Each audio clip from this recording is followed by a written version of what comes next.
కేంద్రంలో బీజేపీ సర్కార్ కొలువుదీరటానికి ముందే 100 రోజుల యాక్షన్ ప్లాన్ను సిద్ధం చేసింది. ఈ నేపథ్యంలో కాబోయే కేంద్ర మంత్రులకు 100 రోజుల యాక్షన్ ప్లాన్ను వివరించారు ప్రధాని మోదీ.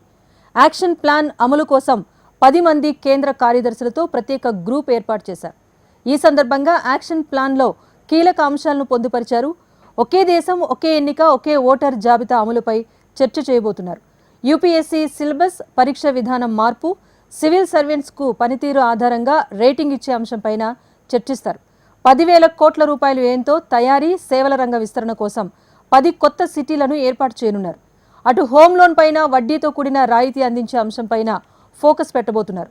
బ్యాంకుల నుంచి లోన్ తీసుకుని తిరిగి చెల్లించలేకపోయిన వారికి ఊరట కోసం చర్యలు చేపట్టనున్నారు.